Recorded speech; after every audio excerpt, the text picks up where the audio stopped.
Some of you may have heard recently that EA has just announced Project Atlas, their new cloud streaming platform. Now, when I first read about this release, I was left scratching my head thinking if EA could really pull off competing against the likes of Google, Microsoft, or Sony. And that doesn't even begin to include the rumors about Amazon joining the competition as well. Honestly speaking, I don't think EA is in a position to challenge any of these companies to establish a platform, and that's saying something because EA is a massive corporation itself. With that said, I'm not all too surprised that they're trying. I mean, they're not even the first game publisher to do so. Some of you may remember Square Enix announcing a cloud gaming business called Shinra Technologies. Well, 2 years later, that platform has now died and is no longer in development, but it should serve as a great example of showing you just how many people want to get involved in cloud gaming business. All these companies are giving it a shot because they realize just how important cloud gaming will be to the future of the video game industry. This cloud gaming war that's about to begin is essentially everyone competing for the same position Steam currently sits in. Everyone wants to sit at the top, being the main platform of choice for most users. That being said, we're in a very different place this time around because there's so many companies who see the potential and want to get involved. We have to remember that when Steam launched, there wasn't really any competition for it to go up against. This time around, we're talking massive multi-billion-dollar companies competing for the control of a multi-billion-dollar industry. Now, from the consumer side of things, that leaves a lot of questions for us to answer. Is this a good or a bad thing?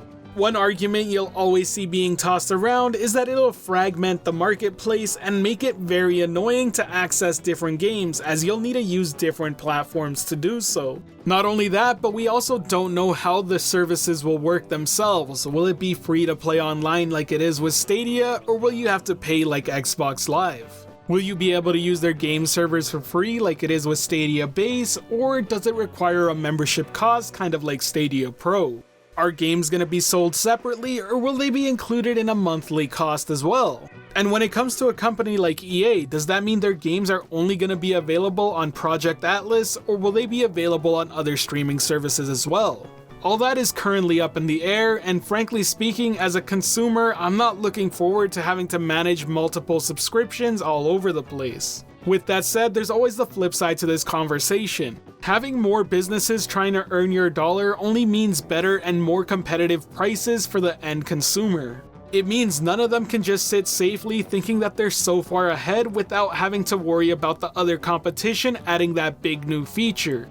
Now, if you're wanting my honest opinion, I think it's a good thing that EA is getting involved, and it's only because of one thing. Despite cloud gaming being a technology that's existed for over a decade, it's only recently started to develop in a big way. That's the same reason we're seeing so many companies try to get involved in it. Essentially, what's going to happen is that this tech is only going to improve at a rapid pace as everyone tries to outdo one another. Every company is going to be rushing toward bringing those features in that end users really care about. I don't think every platform can compete in this race. Eventually, some of them are going to start to fall off. And if I have to be completely honest, my best guess would be that Google Stadia and whatever Amazon's cooking up are going to be the two dominant platforms of the future.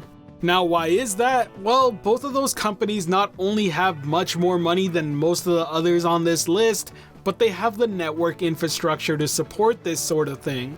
Now, you might be wondering why I didn't include Microsoft there, and essentially it comes down to the fact that Microsoft doesn't do as good a job as Google or Amazon does when it comes to their services and getting into people's homes.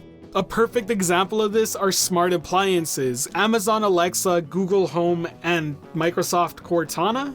You'd be excused if that last one doesn't even sound like a real product and it just reminds you of the thing attached to Windows 10. And to be clear, yes, Microsoft Cortana did exist as a speaker for a smart home, but I'm not too surprised you haven't heard about it. And with smart devices getting more and more advanced, for example, we have the Echo Show and the Google Home Hub. Both of these things have a display attached to them. And in the future that I imagine, these cloud gaming services will be playable on any and every display that both of these companies put out. Out of the two, Amazon does the best job at getting their products and services in people's homes. And truth be told, Google isn't even that close of a second place, but Google has something no other company does. You've heard me talk about it a lot in previous videos, so I'd recommend you go check it out, but essentially it's YouTube. Long story short is that YouTube will be the best way possible for marketing cloud gaming. Every trailer, every let's play, every review, in fact any video that has to do with a game will instantly become an advertisement platform for Stadia as much as the game.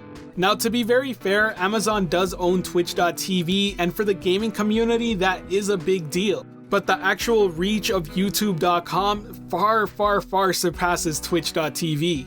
Now the real question is, where does that leave the rest of the companies involved? I personally don't see cloud gaming taking over the video game industry for at least another generation of consoles, so about 5 to 7 years.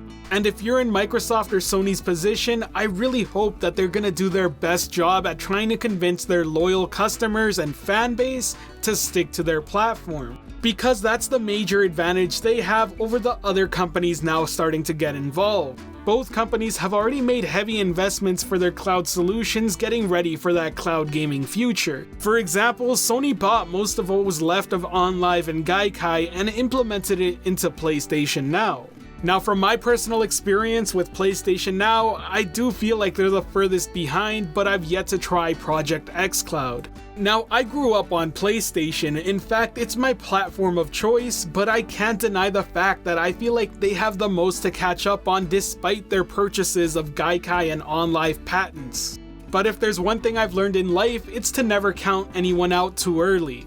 After all, we're just at the very start of the cloud gaming revolution, and the cloud gaming war has just begun. Not everyone has revealed their cards yet, and I'm really curious to see who comes out on top. Now, judging by this channel's name, you can pretty much see where my flag is planted. I have the most faith in Google coming out on top, but I'm curious, who do you think will be at the top of the cloud gaming revolution? Be sure to let me know in the comment section below, and on top of that, the second question I want to ask you is, where do you think Nintendo is gonna fit in all this? If there's one thing that Nintendo's never really been good at, it's online. That service of theirs has always seemed the most lacking, and it seems really far behind everyone else. Do you think they'll struggle to compete with cloud gaming services, or do you think their products are unique enough to keep going as they are? Anyways, that pretty much sums up today's video. I appreciate you watching it. If you enjoyed it, consider hitting that like button, and if you really want more content like this, consider hitting that subscribe button and tapping that notification bell below. With this video, I wanted to give a good overview of the current situation with cloud gaming. Down the road, you can expect a more detailed, in-depth view on each and every platform, but for now, I think this will do until we get more information on each service. This has been Generation Stadia, giving you your daily dose of everything and anything Stadia related.